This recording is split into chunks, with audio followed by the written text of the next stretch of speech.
মনোনীত করে জাতীয় সংসদে পাঠান। আমি ওয়াদা করছি 1 টাকাও জনগণের 1 পয়সাও হারাম খাবো না, 1 টাকাও চাঁদাবাজি করব না এবং আমাদের কাউকে 1 পয়সাও চাঁদাবাজি করতে দিব না।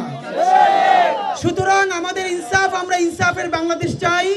সেই ইনসাফের বাংলাদেশে যে গণহত্যা করে নাই, ক্রিমিনাল অফেন্স করে নাই, দলমত নির্বিশেষে সবাই আমাদের ভাই, আমাদের বন্ধু, সবাইকে নিয়ে আমরা একটা নতুন বাংলাদেশ গড়তে চাই এবং সেই নতুন বাংলাদেশ আমাদের নিজেদের মধ্য থেকে আমরা ওয়াদা দিচ্ছি 1টা পয়সা হারাম আমি এবং আমার ভাই বন্ধুরা খাবে না, আমরা কাউকে খেতেও দিব না।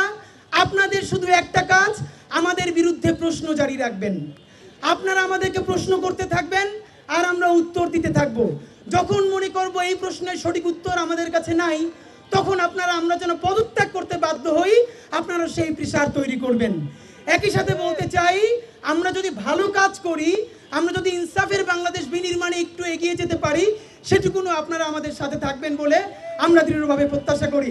বন্ধুরা, আমি আজকে যেটা করতে চাই, আপনারা জানেন এই জুলাই যুদ্ধের একজন অগ্রগণ্য সৈনিক, আমাদের চিত্র অভিনেতা এবং মডেল আসাদ ভাই, তিনি কি পরিমাণ রোল প্লে করেছিলেন হাসিনার বিরুদ্ধে রাজপথে। তার বন্ধুরা তাকে বলছিল এত কথা বলো না, তিনি বলছিলেন যে বাচ্চারা মারা যাচ্ছে, আমি বারান্দায় বসে দেখছি, এখনো কি আমি কথা বলবো না।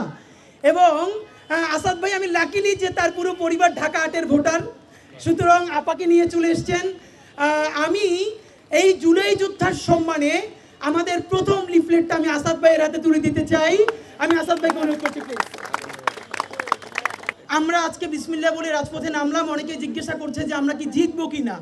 আমরা তো জিতবো বলেই নেমেছি ইনশাআল্লাহ। আমরা যদি কারো কাছে 1 পয়সা চুরি না করে, চাঁদাবাজি না করে, ডাকাতি না করে নির্বাচন করি, তাহলে তো আমাদের পরাজয়ের কোনো কারণ নাই। অনেকে জিজ্ঞেস করে 500 ভোট পাবা, আমি কমেন্টে রিপ্লাই দেই এত ভোট পয়সা ছাড়া, তাই তো বিজয়। এর মানে পয়সা ছাড়া 500 ভোট, আপনি ক্যান ইউ ইমাজিন ভাই, চিন্তা করতে পারেন। আমরা বলতে চাই, আমাদেরকে যদি আপনারা কেউ হারাতে চান, সততায় আমাদেরকে হারাতে পারবেন না, চ্যালেঞ্জ দিলাম ইনশাআল্লাহ। সুতরাং নতুন বাংলাদেশের চ্যালেঞ্জ হবে আমাদের সাথে যারা সততার প্রশ্নে নামতে পারবেন, ইনসাফের প্রশ্নে নামতে পারবেন।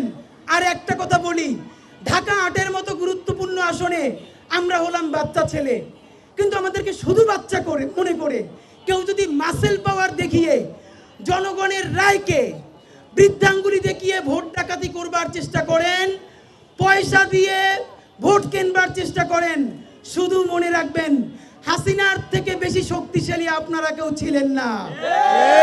যেই বাচ্চারা হাসিনাকে পালাতে বাধ্য করেছে, আপনারা যদি ভোট ডাকাতির বা ভোট চুরির বা ভোট কেনার চিন্তা করেন, আপনারাও গণপ্রতিরোধের শিকার হবেন।